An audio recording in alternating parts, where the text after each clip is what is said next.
جن کو دھوکے سے کوفے بلایا گیا، جن کو بیٹھے بٹھائے ستایا گیا، جن کے بچوں کو بھوکا رلایا گیا، زہر کھائی کے جس پلایا گیا، اس حسین ابن غیر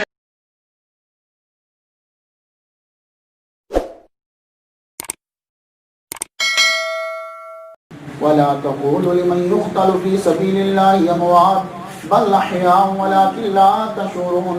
صدق الله مولانا العلي العظيم وبلغنا رسوله النبي الكريم ونحن على ذلك لمن الشاهدين والشاكرين والحمد لله رب العالمين.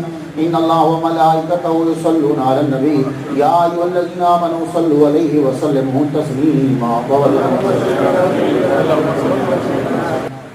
قبلہ علامہ عبد الغنی اویسی صاحب معتزلہ اولادی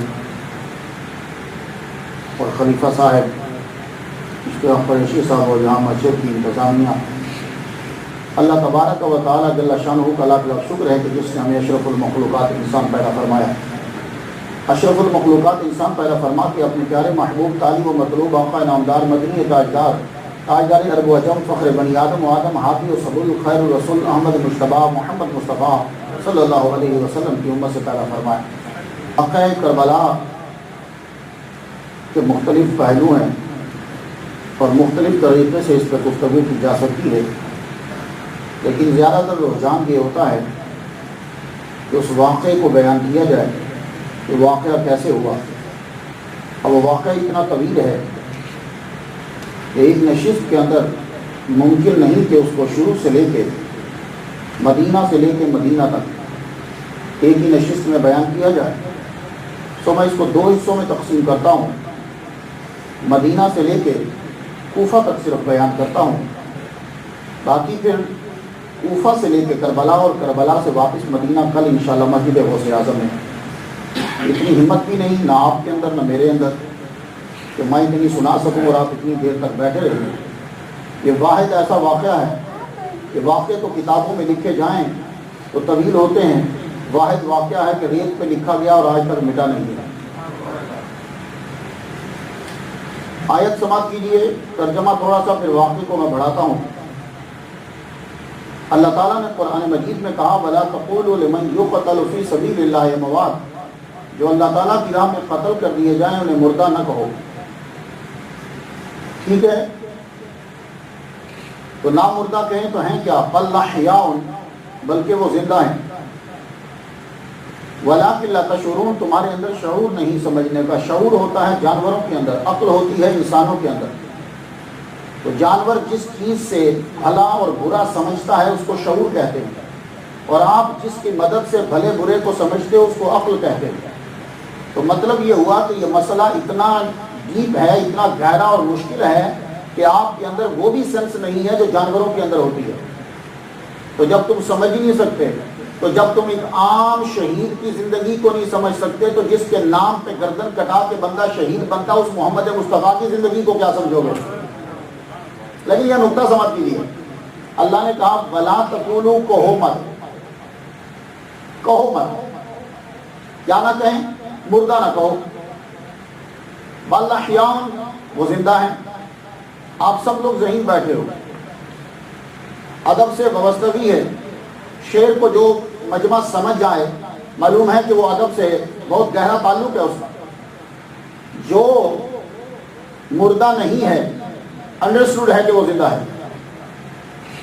آپ لوگ جب اپنا فارم فل کرتے ہو میں فیمیل نہیں تو انڈرسٹوڈ کہ تم میل ہو.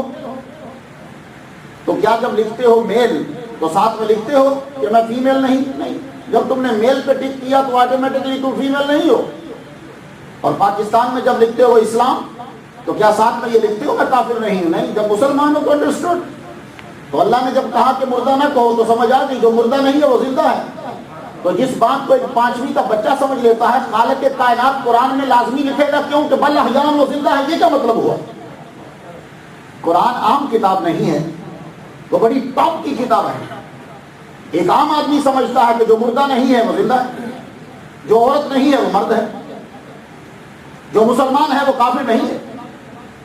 تو جب ایک بات انڈرسٹوڈ ہے تو یہ کہنے کی ضرورت کیا تھی کہ مردہ نہیں ہے بل احیاء بلکہ زندہ ہے، تو جو مردہ نہ ہو وہ زندہ ہی ہوتا ہے؟ نہیں، بات یہ تھی۔ رب نے کہا کہ ولا تقولوا، کہو نہ۔ بہت سی چیزیں دنیا میں اور ہمارے اسلوب میں ایسی ہیں اور ہمارے ادب میں ایسی ہیں کہ وہ ہوتی تو ہیں، کہنے پہ پابندی ہوتی ہے۔ جو ہمارے باپ کا سالہ ہے برادر اللہ، وہ سالہ ہوتا ہے پر سالہ کہنے پہ پابندی ہے۔ تو اس کو ماموں کہیں گے، بیٹا کھڑا ہو کے یہ نہیں کہہ سکتا ہوں میرے ابو کے سالے ادھر آ، وہ سالہ ہے پر کہنے پہ پابندی ہے۔ ایک آدمی کی آنکھ نہیں، وہ اندھا ہے لیکن کہنے پہ پابندی ہے، تو بچہ کہہ نہیں سکتا ہو اندھے ادھر آؤ، پابندی ہے۔ ایک آدمی کی ٹانگ نہیں ہے، وہ لنگڑا ہے لیکن کہنے پہ پابندی ہے، تم اس کو لنگڑا نہیں کہہ سکتے۔ تو معلوم یہ ہوا کہ کچھ چیزیں ایسی ہیں کہ وہ ہوتی تو ہیں لیکن ادب کا تقاضا ہے کہ کہنے پہ پابندی ہے۔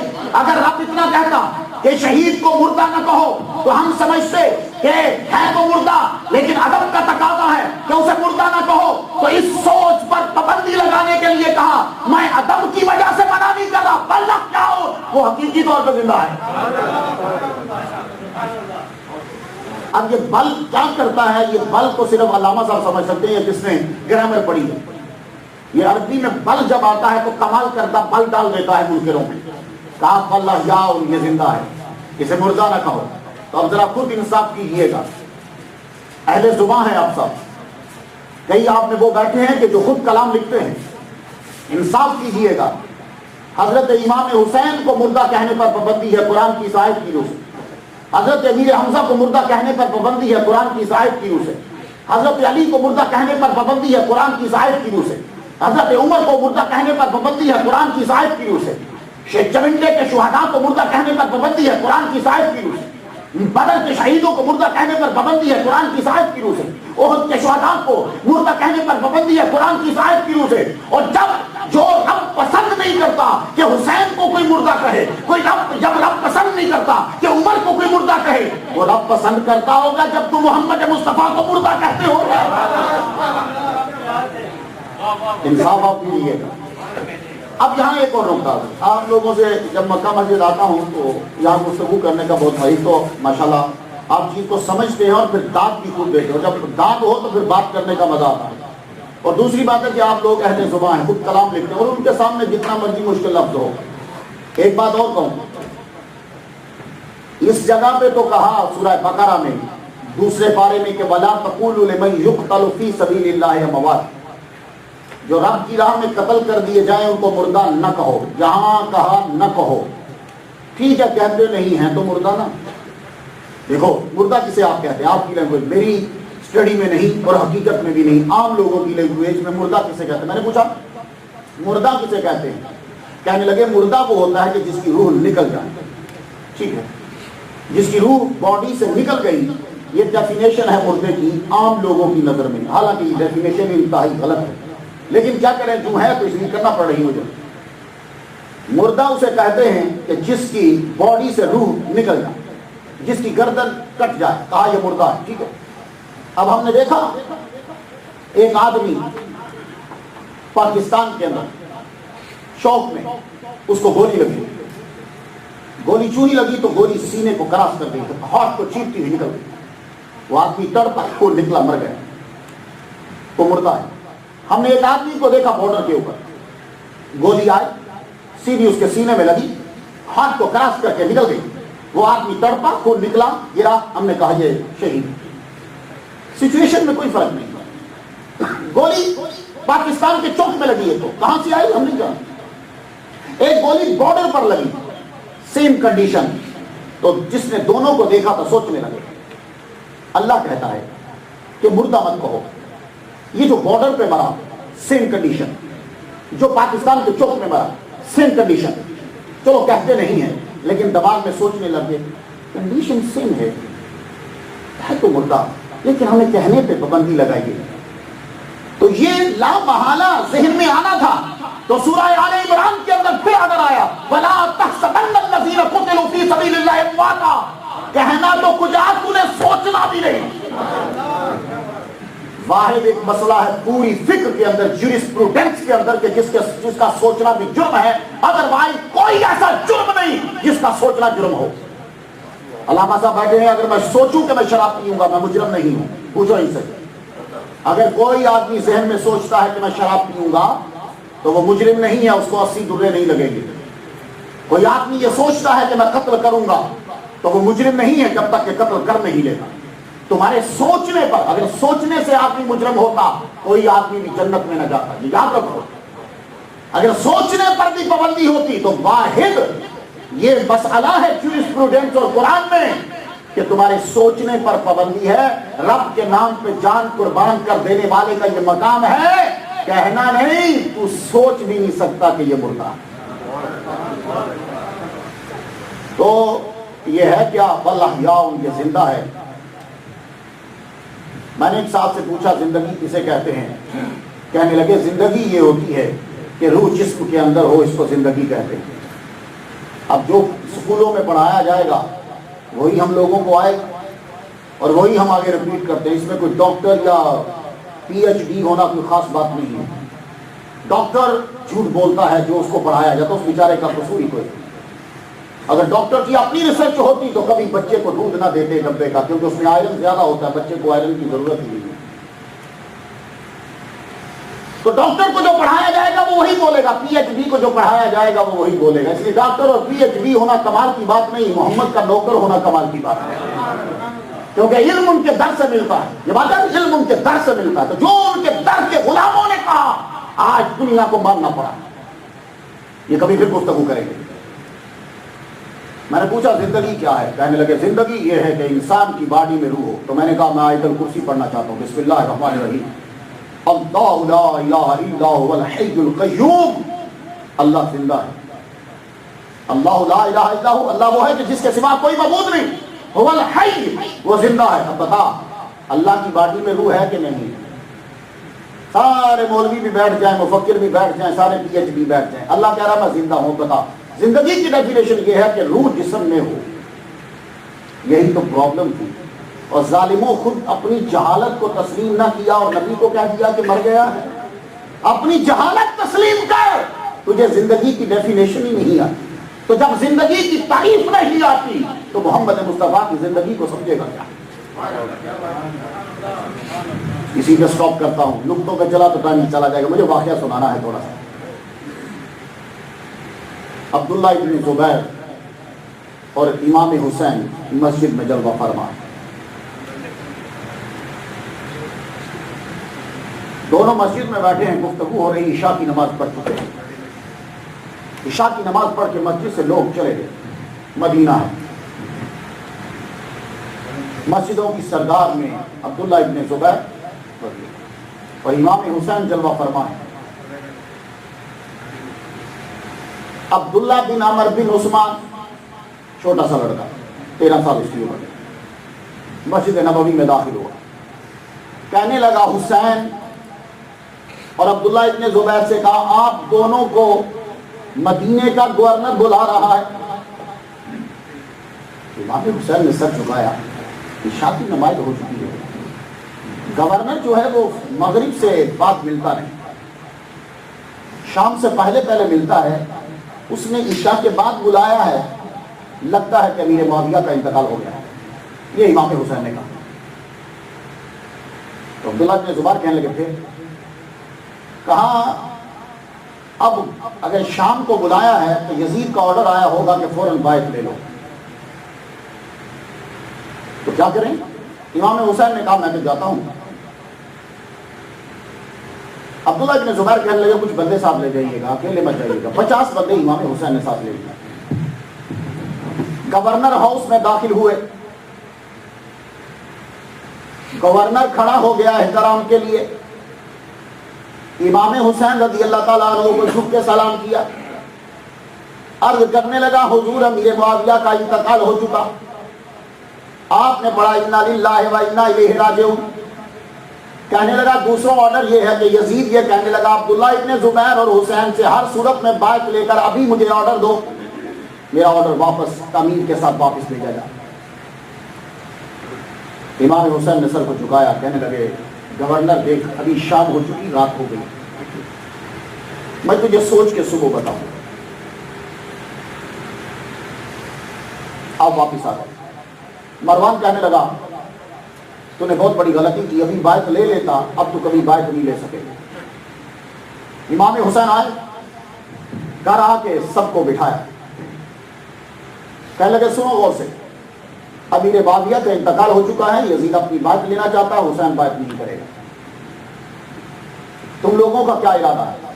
میں تو یہ چاہتا ہوں کہ مدینہ چھوڑ کے مکہ چلا جاؤں۔ سب لوگوں نے یہ کہا کہ ٹھیک ہے، آپ مکہ روانہ ہو جائیے، ہم آپ کے ساتھ چلتے ہیں۔ حضرت امام حسین رضی اللہ تعالیٰ عنہ سب کو سامان باندھنے کا حکم دے دیا۔ حضرت امام حسین رضی اللہ تعالیٰ عنہ روانگی سے پہلے محمد مصطفیٰ صلی اللہ علیہ وآلہ وسلم کے روضہ اطہر پر چلے گئے۔ آپ جا کے میرے نبی کے قبر انور کے ساتھ سر اپنا لگا کے بیٹھ گئے، آنکھوں سے آنسو جاری ہو گئے، کہنے لگے نانا جن گلیوں میں آپ میری انگلیاں پکڑ کے چلا کرتے تھے، جن گلیوں میں آپ مجھے اپنے کندھوں پہ سوار کر کے چلا کرتے تھے، آج وہ گلیاں میں چھوڑ کے جا رہا ہوں۔ آپ کی آنکھ بند ہوئی، سرکار صلی اللہ علیہ وسلم کا دیدار ہوا۔ آپ نے فرمایا بیٹے وہ جس کے بارے میں نشاندہی ہے میں بتاتا تھا تمہیں کرتا تھا وہ چیز، اب اس کا وقت آ رہا ہے، یہی بات ہے کہ صبر کا دامن نہیں چھوڑنا۔ امام حسین نے اجازت دی، والدہ کی قبر پر آئے، امام حسن رضی اللہ تعالیٰ عنہ پہ ہاتھ نہیں دی، قافلہ آپ کا روانہ ہوا، مجھے یہاں رکنا نہیں ہے، یہ بڑی تیزی کے ساتھ میں واقعہ بتا رہا ہوں۔ آپ مکہ پہنچے، پورا قافلہ، کل انشاءاللہ یہاں سے شروع کریں گے۔ مکہ پہنچے، مکہ میں آپ کو تقریباً 12,000 اور ایک روایت کے مطابق 20,000 کے قریب آپ کو خطوط آ گئے، اور خطوں میں یہی لکھا ہوتا تھا کہ اے امام جلدی سے کوفے میں آ جائیے، ہم نعمان بن بشیر کے پاس جو اس کا گورنر ہے اس کے پیچھے نہ عید پڑھتے ہیں، نماز جمعہ پڑھتے ہیں، اگر آپ ہمارے کہنے پہ نہ آئے تو ہم قیامت کے دن رب سے کہہ دیں گے کہ یا اللہ ہم کیا کرتے، ہم نے نبی کے نواسے کو بلایا تھا کہ آ کر ہماری رہنمائی کرو، وہ نہیں آئے، اب ہمارا قصور کیا؟ امام حسین رضی اللہ تعالیٰ عنہ نے کہا اچھا، آپ نے مسلم بن عقیل کو بھیجا، عقیل بھائی ہیں مولا علی کو، مسلم سے یہ کہا کہ تم ذرا کوفے جاؤ، ان کوفے والوں نے ہمارے ابا سے بھی وفا نہیں کی تھی، ان لوگوں نے جو اتنے خط بھیجے ہیں جا کے ذرا دیکھو تو صحیح اپنی بات میں سچے بھی ہیں کہ نہیں۔ اور مسلم بن عقیل سے یہ کہا کہ تم تیاری کر لو، روانہ ہو جاؤ، یہ 2 آدمی تیرے ساتھ جائیں گے۔ مسلم بن عقیل گھر میں گئے، رفتے سفر باندھا، جب روانہ ہونے لگے 2 بچے بھی آپ کے ساتھ، کہنے لگے ابا ہم بھی جائیں گے۔ آپ نے فرمایا تم معصوم ہو، 6 اور 8 سال 9 سال کی عمر، کوئی زیادہ عمر نہیں، اتنا طویل سفر طے کر کے میرے ساتھ کیسے جاؤ گے؟ عرض کرنے لگے ابا ہم بھی جائیں گے۔ آپ نے فرمایا جا کے امام حسین سے پوچھ لو، اگر وہ اجازت دیتے ہیں تو پھر تم میرے ساتھ چل سکتے ہو۔ بچے دونوں کے دوڑتے ہوئے حضرت امام حسین کے پاس گئے، آپ کے پاؤں کے قریب بیٹھ کے کہنے لگے چچا ہمیں اجازت دو، ہم بھی اپنے ابا کے ساتھ یہ سفر کریں۔ امام حسین رضی اللہ تعالیٰ نے بڑا سمجھایا، لیکن بچے آپ کو پتا جب ضد پہ اڑ جاتے ہیں کیا معلوم کہ جہاں جا رہے ہیں وہاں کیا ہوگا۔ حضرت مسلم بن عقیل نے جب دیکھی کہ اتنی ضد ہے تو کہا حضور اجازت دے دیجیے، اللہ تعالیٰ جو بہتری فرمائے۔ بچوں کو لے کے دونوں کو روانہ ہو گئے، کچھ مرید آپ کے ساتھ۔ کوفہ میں جب پہنچے، ہانی بن عروہ کے گھر میں آپ نے قیام کیا، یہ صحابی مصطفیٰ ہیں، ان کے گھر میں قیام کیا۔ 12,000 لوگوں نے مسلم بن عقیل کے ہاتھ پہ بیعت کر لی کہ ہم حسین کے نام پر اپنی گردن کٹا دیں گے۔ 12,000 کوفیوں نے بیعت کر لی۔ اتنی تیزی کے ساتھ اتنی تعداد میں بیعت ہوئی تو مسلم بن عقیل نے خط لکھ دیا، کہا حسین آ جاؤ، حالات یہاں کے بڑے اچھے۔ نعمان بن بشیر نے جب اتنی زیادہ تعداد میں بیعت کر لی تو نعمان بن بشیر نے خط لکھ دیا یزید کو، کہا دیکھو یہاں کے حالات میرے کنٹرول میں نہیں، لوگ دڑا دڑ حسین کی بیعت کر رہے ہیں، تم یہاں کے حالات کو سنبھالو۔ یزید نے فوراً سرجون رومی سے گفتگو کی کہ بتاؤ مجھے تم کہ میں کیا کروں۔ اس نے کہا یوں دیکھو، کوفہ تم سے سنبھالا نہیں جائے گا، تم یوں کرو کہ ابن زیاد کو بصرہ سے ہٹا کر کوفہ بھیج دو، وہ تمام حالات کو سنبھال لے گا۔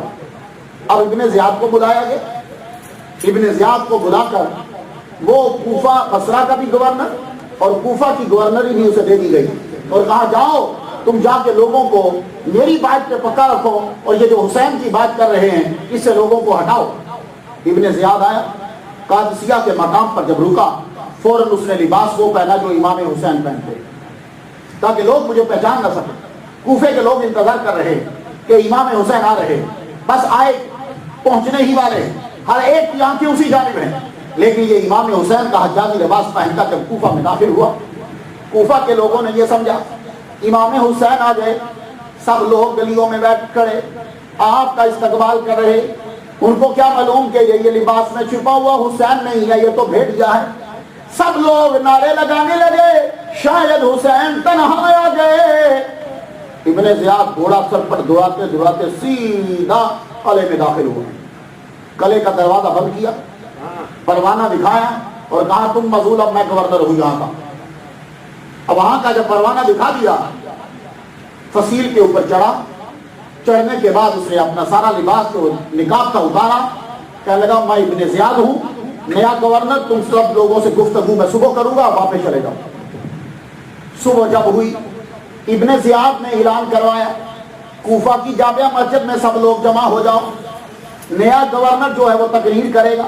ابن زیاد کوفہ کی جامع مسجد میں کھڑا ہوا، تلوار اس نے ہاتھ میں پکڑی اور کہنے لگا سب کے سب لوگ کوفے والوں سن لو، یزید نے جو سب سے زبردست اس کا تیر تھا وہ تم پر چلا دیا ہے، اب اگر تم نے حسین کی بات پکی رکھی تو اس تلوار سے میں تمہاری گردنیں اڑا دوں گا، تمہارے بچے یتیم ہو جائیں گے، تمہاری عورتیں بیوہ ہو جائیں گی۔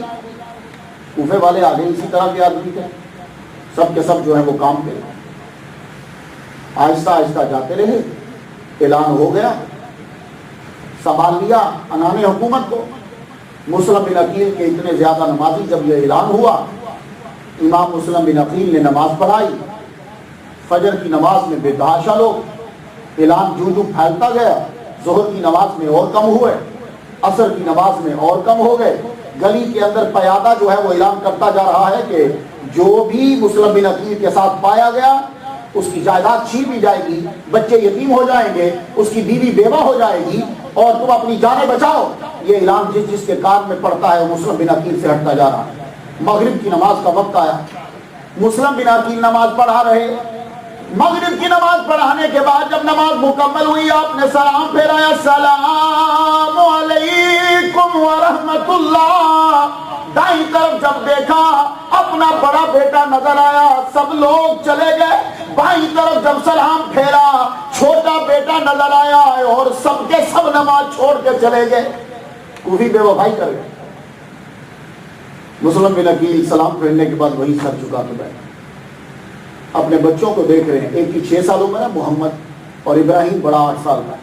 کتنی عمر دونوں بچوں، دونوں کو سینے سے لگا کے مغرب کی نماز کے بعد روتے جا رہے ہیں۔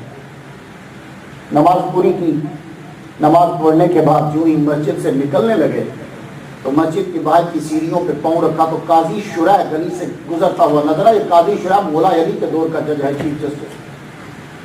قاضی جی کو بلایا ہے، قاضی شرح کو، کہنے لگے قاضی جی ذرا رکیے گا، میرا تو معلوم نہیں کیا ہوگا، آپ تو گورنمنٹ کے آدمی ہو، چیف جسٹس ہو، سنبھالے ہوئے ہو، آن ڈیوٹی ہو، میرا ایک چھوٹا سا کام کر دو، مجھے تو لگتا ہے کہ میرا آخری وقت ہے، یہ میرے 2 بچوں کو چھپا دو، جب کبھی موقع ملے میرے ان بچوں کو مدینے بھیج دینا یا مکے بھیج دینا۔ قاضی نے مولا علی کی وجہ سے اور مسلم بن عقیل کے بچوں، اس رشتے کی وجہ سے دونوں بچوں کو چھپا کے لے گیا، چھپا کے لے گیا کہ میں بھیج دوں گا صبح یا کل۔ مسلم بن عقیل اب کوفے کی گلیوں میں جاتے ہیں، وہ 12,000 لوگ جنہوں نے بائعت کی، وہ کہاں گئے، وہ کدھر ہیں؟ جس کے دروازے پہ جاتے ہیں مسلم بن عقیل، جس کے دروازے پہ جاتے ہیں دروازہ بند ہو جاتا ہے۔ ہم لوگوں کو اپنی جان قربان نہیں کرنی، ہم لوگوں کو اپنے بچے عزیز ہیں، ہم لوگوں کو اپنی ازواج اور اپنی یہ چیزیں عزیز ہیں۔ مسلم بن عقیل یوں چکر لگاتے لگاتے کوفے کی گلیوں میں پھر رہے ہیں، ادھر سے اعلان ہو گیا کسی نے اگر مسلم بن عقیل کو پناہ دی تو سرطن سے جدا کر دیا جائے گا۔ مسلم بن عقیل یوں پھرتے ہیں، ایک گلی میں شام کے وقت داخل ہوئے، گلی آگے سے بند، اس قدر پیاس شدید لگی، باہر ایک بڑھیا بیٹھی تھی، توآ نامی اپنے بچے کا انتظار کر رہی ہے، وہاں اس کے دروازے کے قریب کھڑے ہو کے لگے، ماں جی آپ مجھے پانی پلا سکتی ہیں؟ پانی کا پیالہ لا کے دیا، آپ نے پانی پیا، پانی پی کے نڈھال ہو کے وہ نیچے بیٹھ گئی، اتنا چلتے اور پیدل وہیں بیٹھ گئی۔ عورت کہنے لگی بہت خوبصورت جوان لگ رہے ہو، زیبا نہیں دیتا آپ کو کہ آپ دروازے پہ یوں کسی کے دروازے پہ بیٹھ جاؤ، اپنے گھر جاؤ۔ اپنی آنکھوں سے آنسو جاری۔ عورت کو کچھ لگا کہ نہیں آپ کون ہو؟ کہا میں مسلم ہوں بن عقیل۔ او ہو یہ سننا تھا۔ عورت ہاتھ جوڑ کے کھڑی ہو گئی، میرے گھر کے بھاگ جا گئے، رحمت میرے گھر کے دروازے پہ آ گئی، اندر تشریف لے آئیے۔ حضرت مسلم بن عقیل کو اندر لے گئی، نیا بستر بچھایا، آپ کو چارپائی پہ بٹھایا، کھانا پیش کیا۔ آپ فرمانے لگے وہ بڑے بڑے دعوے کرنے والے چھوٹ گئے، آج تو نے نہ مجھے جانتی نہ پہچانتی، تو نے مجھے اپنے گھر میں دعوت دی۔ اللہ اکبر۔ ابھی گفتگو ہو رہی ہے اتنے میں اس کا بیٹا آ گیا بلال، اور کہتا ماں بڑی خوش نظر آ رہی ہو، کیا ہے؟ کہا بیٹے دیکھ اللہ تعالیٰ نے کتنا کرم کیا، نبی کے خاندان کا ایک پھول ہمارے گھر میں۔ اب جہاں صدیق ہو زندیق ضرور ہوتے ہیں، جہاں پھول ہو کانٹا ضرور ہوتا ہے۔ جہاں ماں دیوانی تھی وہاں بیٹا ایجنٹ تھا، فوراً جا کے بلال نے بتا دیا کہ مسلم بن عقیل تو ہمارے گھر میں۔ محمد بن اشعث 80 آدمی لے کر عورت کے گھر میں پہنچے۔ مسلم بن عقیل نے جب گھوڑوں کے ٹاپوں کی آواز سنی تو چھٹی، اس نے کہا معاملہ کچھ ہو چکا ہے۔ آپ فوراً تلوار لے کے چھت کے اوپر چڑھ گئے۔ چھت کے اوپر چڑھے، نیچے سے گھیر لیا گیا مکان کو گھیرا۔ مسلم بن عقیل سے بڑا کہنے لگے کہ آپ گرفتاری دیجیے، بات کیجیے۔ فرمانے لگے نہیں، مقابلہ کر سکتے ہو تو کرو۔ نیچے سے ظالموں نے تیر چلا، نیچے سے تیر چلا ہے، آپ کا جسم زخمی ہوا، اور ایک تیر اتنا شدید لگا کہ منڈیر سے مسلم بن عقیل نیچے گرے۔ نیچے گرے تو یوں اٹھ کے پھر ٹیک لگا کے دیوار کے ساتھ بیٹھ گئے۔ دیوار کے ساتھ بیٹھے تو خون زیادہ نکل رہا ہے۔ مائی سے کہتے ہیں مائی پانی پلا سکتی ہو؟ ابھی کسی کی جرت نہیں کہ شیر کے قریب آ جائے۔ مائی پانی کا پیالہ لے کر آئی تو آپ نے یوں پانی پینے لگے مسلم بن عقیل تو یہ ہونٹ پہ اتنا گہرا زخم تھا کہ خون پانی کے اندر شامل ہو گیا۔ مائی سے کہتے ہیں مائی خون زیادہ ہو گیا ہے، یہ خون پینا حرام ہے، پانی نیا لا سکتی ہو؟ دوسرا پیالہ لائی، پینے لگے، پھر خون شامل ہو گیا۔ فرماتے ہیں مائی لگتا ہے کہ اب دنیا کا پانی ہمارے نصیب میں نہیں ہے، لے جاؤ۔ محمد بن اشعث آگے بڑھا، کہنے لگا میں آپ سے وعدہ کرتا ہوں، میں آپ کو امان دیتا ہوں، آپ اگر لڑنا چھوڑ دیں تو زیاد سے گفتگو کی جا سکتی ہے۔ آپ نے آنکھوں کے اشارے سے کہا تو سچ کہہ رہا ہے؟ جی میں سچ کہتا ہوں۔ تو میں چلو چلتے، اگر گفتگو سے بات چلتی ہے، لیکن یہ یاد رکھنا کہ میں بات نہیں کروں۔ سہارا دیا گیا، آپ کو اٹھا کے لے کر گئے۔ یہ بدھ کا دن ہے۔ اللہ اکبر جل شان۔ مسلم بن عقیل کو لے کے گئے، ابن زیاد بالکل تیار کھڑا۔ محمد بن اشعث نے کہا کہ میں نے ان کو امان دی ہے۔ کہنے لگا تیرے اندر اتنی جسارت کیسے اور مقام کیسے تیرا کہ تو دے ان کو امان؟ کوئی امان نہیں، جاؤ نکلو۔ جلاتوں سے کہا کہ پکڑو ان کو، سب کو باہر روکا، انہیں لے کر قلعے کے بلندی پہ چڑھ گئے، اوپر چھت کے اوپر چھت پہ چڑھے تو جلات قریب ہے اور بدھ کا دل۔ مسلم بن عقیل کو پکڑا تو زیاد کہتا ہے بات کرو، بس اس کے علاوہ اور کوئی شک نہیں ہے، شرط نہیں۔ مسلم بن عقیل کہنے لگے یزید کی بات تو میں کر نہیں سکتا۔ کہنے لگا پھر تیار ہو جاؤ، میں تیرا سر اڑانے لگا ہوں۔ آپ نے فرمایا سر کاٹ دو مگر میری کچھ شرطیں اور باتیں ہیں وہ پوری کر دینا۔ چلا بولو۔ کہا مجھ پہ 700 درہم قرض ہے، یہ میری جتنی چیزیں ہیں، یہ تلوار اور یہ کچھ ان کے پاس ہوگی، کچھ میرے پاس ہے، یہ بیچ کے 700 درہم میرا قرض ادا کر دینا۔ دوسرا، یہ جو کپڑے جس کپڑے میں میری گردن اڑاؤ گے نا، اسی شلوار قمیص میں اور انہی کپڑوں میں، یہ جو میں نے پہنا جو بھی تھا اسی میں مجھے دفنا دینا۔ اور تیسری، بہن کو کسی طرح بتلا دو اب کوفے مت آئے۔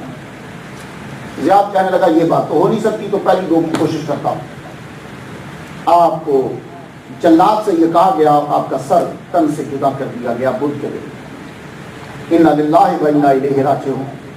9 ذی الحجہ یہ بنتی ہے۔ سر تن سے جب جدا کیا، آپ کا جسد انور لے کر قلعے کی فصیل کے اوپر لٹکا دیا اور کوفے میں اعلان کر دیا گیا، کوفے والوں دیکھ لو، جس کو تم نے امام مانا ہم نے اس کی گردن کاٹ کے اس کا جسم چوراہے پہ لٹکا دیا۔ کوفے والے بے وفائی کر کہتے 3 دن تک مسلم بن عقیل کا جسد اطہر کوفے کے بازار میں لٹکا تھا۔ عام آدمی کا جسم جو ہے وہ 3 دن کے بعد بدبو دے جاتا ہے، یہ علی کا بھائی کا بیٹا جسد انور بالکل تر و تازہ ہے۔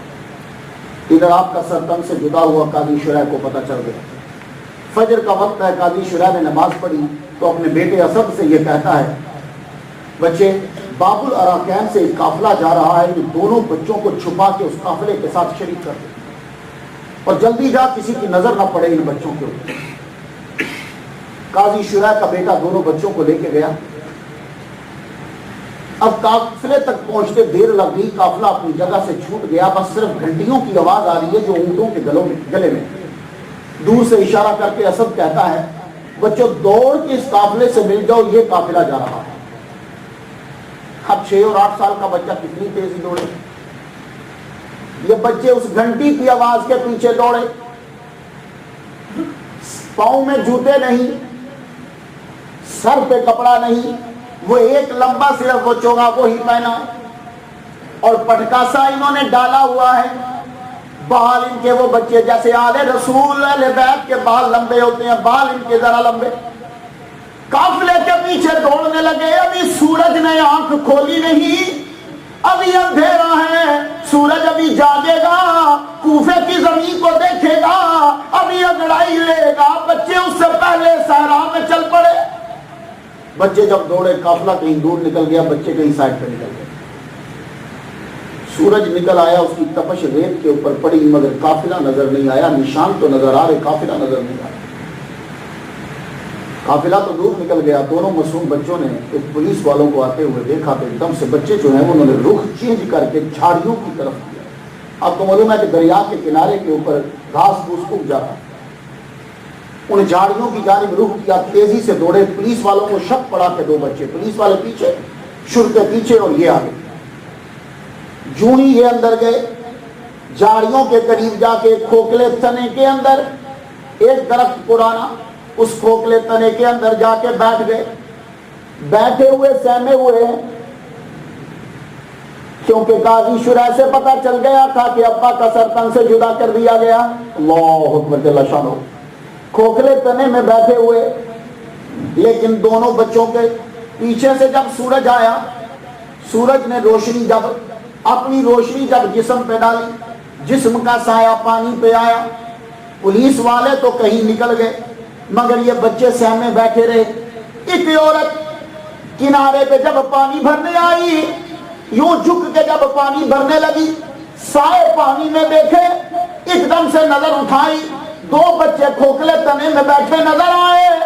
پانی وہی لینا چھوڑا، بچوں کی جانب دوڑی۔ بچے وہاں سے جب دوڑنے لگے، عرض کرنے لگی، رک جاؤ، تم ہو کون؟ بچے جب رک گئے، بچے رکے، کہنے لگے ہم مسلم بن عقیل کے بچے ہیں۔ اتنا سننا تھا، اس کنیز نے، نوکرانی نے سر جو ہے وہ جھکا دیا۔ کہنے لگی پھر جاتے کیوں ہو، رکو۔ پانی لے کے بچوں کو پلانے لگی۔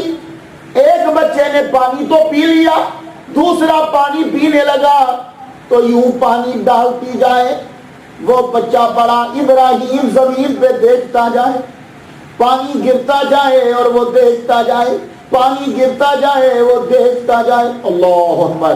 عورت کہنے لگی پانی کیوں نہیں پیتے؟ اب وہ بچہ کیا بتائے، پانی پیتے پیتے باپ یاد آ گیا، اور پانی پینے کے بعد جب عورت نے پانی پلایا، وہ اپنے کپڑوں میں چھپا کے دونوں بچوں کو گھر لے گئی۔ گھر جب لے گئی، اپنی مالکن سے جا کے کہنے لگی ذرا دیکھو تو صحیح میں لائی کیا ہوں۔ یوں اپنے کپڑے سے دونوں بچوں کو نکالا۔ مائی بڑھیا نے دیکھا تو کہا یہ مسلم بن عقیل کے بچے ہیں۔ ماں خوش ہوئی، بچوں کو گرم پانی دیا کہ نہاؤ، اندر کا دروازہ کھولا کہ یہاں بیٹھو، انہیں کھانا دیا، بچے اندر بیٹھے۔ حارث اس کے خاوند کا نام ہے، اس عورت کا عورت کے خاوند کا نام رات کے ٹائم آیا، بڑی دیر کے بعد، رات آدھی تقریباً گزر چکی، سانس پھولا ہو، ہاتھ میں لال کے، بیوی سے کہتا ہے جلدی جلدی مجھے کھانا دو، بہت بھوک لگی۔ کہنے لگی کیوں آج اتنی تیزی کس لیے؟ کوئی خاص کام ہے گورنمنٹ کام؟ تجھے معلوم نہیں ابن زیاد نے اعلان کروایا کہ جو بچوں کو لے کر آئے گا میں اس کو اتنا انعام دوں گا۔ کھانا خامد کے آگے رکھا تو کہنے لگی اتنی دولت کو لے کے کیا کرو گے؟ بچوں معصوم بچوں کو کیوں پکڑتے ہو؟ تم پکڑ کے دے دو گے وہ مار ڈالیں گے تو تمہیں کیا ملے گا؟ دوزخ۔ چپ رہو، تمہیں اس چیز کا معلوم نہیں ہے، کھانا دو۔ کھانا کھا رہے ہیں دونوں، گفتگو کر رہے ہیں کہ اتنے میں رونے کی آواز آئی۔ پوچھتا ہے کہ یہ رونے کی آواز کہاں سے آئی ہے؟ ایک دم سے اٹھا، ان کے گھر میں تو بچہ کوئی نہیں کہ جو معصوم بچے کی آواز آئے۔ آواز اندر والی کوٹری سے آ رہی ہے، ٹھوکر لگا کے دروازہ کھولا، اندر جب گیا تو دیکھتا ہے دونوں معصوم بچے ایک دوسرے کے سینے سے لگ کے رو رہے، آنکھوں میں آنسو جاری ہے۔ یہ دونوں بچے رو کیوں رہے تھے؟ اصل میں بات یہ ہے کہ رات تو بیت چکی تھی، آدھی رات تو گزر چکی تھی۔ ایک دم سے چھوٹا بھائی اٹھا نیند سے، اٹھ کے بڑے کو جگا کے کہنے لگا ماں جایا ذرا اٹھ تو صحیح، میری خواب سن تو صحیح۔ بڑے کو اٹھا کے کہنے لگے کیا خواب آیا ہے سنا؟ بڑے نے پوچھا۔ چھوٹا بھائی محمد کہنے لگا میں نے خواب یہ دیکھا مجھے جنت جیسا کوئی باغ نظر آیا، محمد مصطفیٰ چلتے ہوئے نظر آئے، حسن مجھے امام حسن بھی نظر آئے، اور مجھے بی بی فاطمہ بھی نظر آئی، اور اپنے ابو بھی چلتے ہوئے نظر آئے۔ میرے ابو حضور پاک کے پیچھے پیچھے چل رہے ہیں۔ محمد مصطفیٰ نے پیچھے مڑ کے کہا اور مسلم تو آ گیا، بچے کس کے سہارے چھوڑ آیا ہے؟ تو میرے ابو کہنے لگے یا رسول اللہ صبح تک وہ بھی دونوں آ جائیں گے، صبح تک وہ بھی دونوں آ جائیں گے۔ جب چھوٹے نے یہ خواب سنایا تو بڑا سینے سے لگا کے کہنے لگا ماں جایا مجھے بھی خواب یہی آیا ہے۔ اس خواب کو سنا کے دونوں رو رہے۔ ایک دم سے اندر حارث داخل ہوا، جب دونوں کے چہرے پہ نظر پڑی کہنے لگا میں سمجھ گیا تم کو تو میں سارے دن سے تلاش کر رہا تھا، تمہاری وجہ سے مجھے بڑا انعام ملے گا، مجھے بڑی دولت ملے گی، میں تم ہی دونوں کو تلاش کر رہا تھا۔ بچے بیچارے سہم گئے۔ یہ آگے بڑھا، آگے بڑھ کے ایک بھائی کے کتے کو پکڑا اور دوسرے بازو سے ایک بھائی کے گیسو کو پکڑا، پکڑ کے جب کھینچنے لگا دونوں کے دونوں ویر رو پڑے اس توقف سے کہ یہ کہیں قتل نہ کر ڈالے۔ دونوں رو پڑے۔ جب وہ اپنی طرف کھینچنے لگے، یہ اپنی طرف کھینچنے لگا، کرتا پھٹ گیا۔ کرتا جب پھٹا وہ بچے اپنی طرف کھینچ رہے، اس ظالم نے ان کے منہ پہ تماچے مارے۔ تماچے مار کے جب گھسیٹنے لگا، گھسیٹ رہا ہے تو اتنے میں عورت آ گئی۔ عورت نے آ کے اوپر یوں ہاتھ رکھا، اس نے تلوار کا وار کیا، انگلیاں کٹ گئی۔ وہ انگلیاں کٹی تو ان سے خون نکلنے لگ گیا۔ دونوں بچوں کو پکڑتا ہوا یوں جیسے کسی چیز کو گھسیٹتے ہیں، یوں لے کر باہر جا رہا ہے کہ اگر میں بچوں کو ایسے ہی دے گیا تو کوئی مجھ سے نہ چھین لے، اور یہ بچے مجھ سے کوئی چھین کے لے گیا تو مجھے ملے گا کچھ نہیں، میں بچوں کی گردنیں ہی کاٹ کے لے جاتا ہوں تاکہ انعام مجھے زیادہ ملے۔ اب دونوں مسلم بن عقیل کے بچوں کو گھسیٹتا لے جا رہا ہے۔ ماں جو ہے اس کی انگلیاں کٹی ہوئی ہیں، اس کا بیٹا آیا بڑا، ماں یہ کیا ہوا؟ کہا چھوڑ ان انگلیوں کو، تو باپ کے پیچھے جا، دو بچوں کی جانوں کو بچا، وہ ہمیں زیادہ عزیز ہے۔ بیٹا پیچھے بڑھا۔ انسان جب دولت کے نشے میں دھت ہو جائے، یہ نشہ شراب سے بھی زیادہ ہوتا ہے، پھر اسے اپنے بیٹے، اپنی اولاد، اپنا کچھ نظر نہیں آتا، وہ ایسا بدبخت اور ظالم۔ جب بیٹا پیچھے بڑھا، بیٹا اپنے باپ کو آواز دینے لگا، اس نے اپنے بیٹے کو بھی مارا۔ وہ نوکرانی جو جا کے کنارے سے لے کر آئی تھی بچوں کو، وہ بھی بچوں کے اوپر گر گئی، اس نے اسے بھی مارا، وہ بھی نڈالوں کے زخمی ہو کے گری۔ بچوں کو گھسیٹتا ہوا فرات کے کنارے پہ لے گیا۔ فرات کے کنارے پہ جب لے کر گیا، کہتا ہے بولو میں تم دونوں کے سر اب قلم کرنے لگا ہوں تاکہ مجھے انعام زیادہ ملے، تم میں سے پہلے میں کس کا سر کاٹوں؟ خاندان کیسا ہے اور تعلیم اس بچپن میں کتنی عظیم ہے۔ بڑا کہنے لگا، ابراہیم کہتا ہے سن حارث، جب باپ مر جائے نا تو بڑا بیٹا باپ کی جگہ پہ ہوتا ہے، تو میری گردن پہلے کاٹ، اس لیے کہ باپ نہیں دیکھ سکتا کہ اس کے سامنے اس کے بیٹے کی گردن کاٹی جائے۔ کہ چھوٹا میرا بھائی میرا بیٹے برابر ہے، تو چھوٹا آگے بڑھ کے کہتا ہے محمد اگر بڑا بھائی باپ کی جگہ پہ ہوتا ہے نا تو چھوٹا بیٹے کی جگہ. کوئی بیٹا پسند نہیں کرتا کہ اس کے سامنے اس کے باپ کی گردن کاٹی، تو پہلے میری گردن کاٹی. کہنے لگا ذرا بھی شرم نہیں آئی، ذرا بھی رحم نہیں آیا.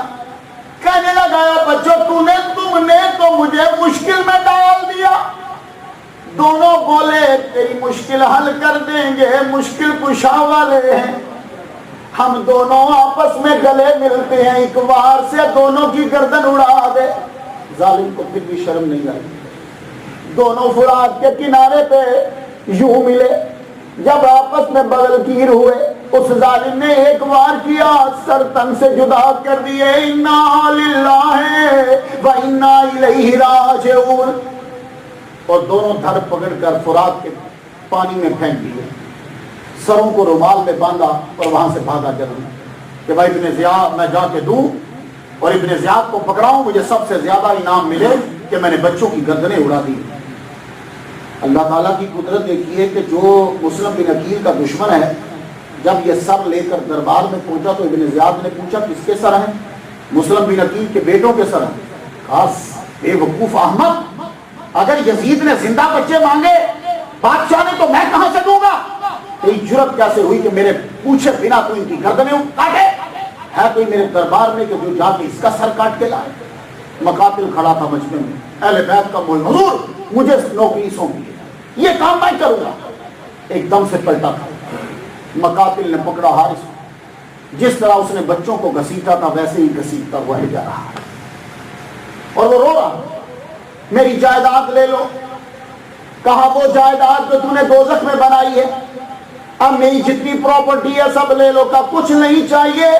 اور ظالم بچوں نے بھی تو کچھ تمہیں کہا ہوگا، مگر تم نے بچوں کی بات نہیں سنی اور ان کا سر کاٹ دیا. چل اسی جگہ پہ لے کے گئے، بتا تم نے بچوں کا سر کہاں کاٹا؟ جس جگہ پہ بچوں کا سر کاٹا تھا اسی جگہ پہ حارث کو لے. وہاں پہنچے، پہنچ کے کہنے لگے بول تیری کوئی آرزو؟ اس نے بڑی آرزو میں بتائی. کوئی آرزو نہیں. چل تلوار کا وار کیا، گردن کاٹ لی اور اس کا دھڑ جب پانی میں پھینکا، پانی میں ایسی موج اٹھی، پانی نے اچھال کے باہر پھینک دیا. زمین نے اٹھا کے پانی میں پھینک دیا، پانی نے اٹھا کے زمین پہ پھینک دیا. کہتے ہیں کہ 70 مرتبہ اسی طرح ہوا اور آواز آئی اس بدبخت کی لاش کو نہ پانی قبول کرے گا نہ زمین قبول کرے گا. اور اس کی لاش کو جلایا، ورنہ زمین پہ ڈالتے تھے وہ پانی میں ڈال دیتی تھی، پانی میں ڈالتے تھے اچھلتے باہر پھینک دیتے. اور وہ دونوں معصوم بچوں کے پھر جسد انور بھی لیے گئے، پانی سے ڈھونڈ لیے گئے، مل گئے، سروں کے ساتھ ملا کر وادی مسیب، وادی مسیب جو ہے وہاں ان دونوں بچوں کی قبریں ہیں. مسلم بن عقیل رحمۃ اللہ علیہ، آپ کہہ رہے رضی اللہ تعالیٰ عنہ، ان کی جو قبر مبارک ہے وہ مسجد انبیاء کے صحن کے اندر ہے، جسے صحن کے اندر ہے بائیں جانب، وہاں ان کا روضہ اطہر، وہاں ان کی جو ہے قبر، لوگ جو ہیں وہاں جاتے ہیں.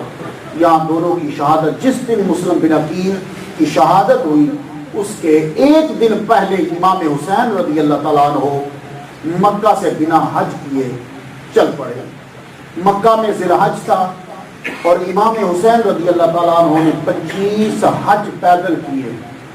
پیدل آپ مدینہ شریف سے جاتے تھے، حج کرتے تھے. 25 حج آپ نے پیدل کیے، لیکن یہ حج مکے میں ہیں اور حج نہیں کر رہے، اور 8 ذی الحج ہے کہ آپ وہاں سے چل پڑے. وجہ کیا ہے؟ امام حسین بنا حج کیے کیوں چلے؟ وجہ یہ ہے امام حسین کو معلوم ہو گیا تھا کہ یزید نے کچھ لوگ حاجیوں کی شکل میں بھیج دی ہیں کہ حسین جب کعبے کا طواف کر رہا ہو تو دوران طواف حسین کو قتل کر دیا جائے. تو آپ نے کہا میں یہ نہیں چاہتا کہ مکہ قتل کر میری وجہ سے بنے اور یہاں خون جو ہے وہ بہایا جائے. آپ بنا حج کیے وہاں سے چل پڑے. امام حسین کوفہ کی جانب جو ہے وہ روانہ ہوئے. اب یہاں سے انشاءاللہ الرحمن کل مسجد غوث اعظم میں یہاں سے شروع کریں گے کہ امام حسین کربلا میں کس طرح پہنچے اور آپ کو خبر جو ہے وہ کیسے ہوئی. بات سماپت کر لیجیے. اللہ تعالیٰ نے امام حسین رضی اللہ تعالیٰ عنہ کو جو مقام عطا کیا ہے اتنا ہی کافی ہے. سماج کی بات کر لیجیے. ایک دن حضور صلی اللہ علیہ وسلم، امام حسین بہت چھوٹے ہیں، حضور کے ایک بیٹے ہیں، ان کا نام ابراہیم ہے. ابراہیم کو پیار کر رہے ہیں حضور. خطیب بغدادی نے لکھا ہے پیار کر رہے ہیں. جبریل علیہ السلام تشریف لائے، کہنے لگے یا رسول اللہ، حسین اور ابراہیم دونوں میں سے ایک چن لیجیے، ایک آپ کو واپس دینا پڑے گا اللہ کو. خطیب بغدادی کہتے ہیں کہ حضور سوچنے لگے اگر یہ ابراہیم میں اللہ کو دیتا ہوں تو سب سے زیادہ غم مجھی کو ہوگا، کیونکہ باپ کو سب سے زیادہ بیٹے کا غم ہوگا، اور اگر حسین دیتا ہوں تو میری بیٹی فاطمہ کو غم ہوگا، میں اپنی بیٹی کا رونا برداشت نہیں کر سکتا. تو خطیب بغدادی کہتے ہیں کہ 3 دن گزرے اس بات کو کہ اللہ تعالیٰ نے ابراہیم کو اٹھا لیا. ابراہیم دے کے محمد مصطفیٰ نے حسین بچایا. یہاں ایک نقطہ میرا سن لو تو میں اجازت چاہوں گا. ابراہیم دے کے حسین کو بچایا، حسین نے بھی پھر حق ادا کر دیا. کربلا میں جب پہنچے تو علی اصغر دودھ پیتا بچہ رب کو دے دیا. کہا محمد مصطفیٰ تو نے اپنا بیٹا دے کے مجھے بچایا تھا، میں علی اصغر دے کے تیرا دین بچا رہا.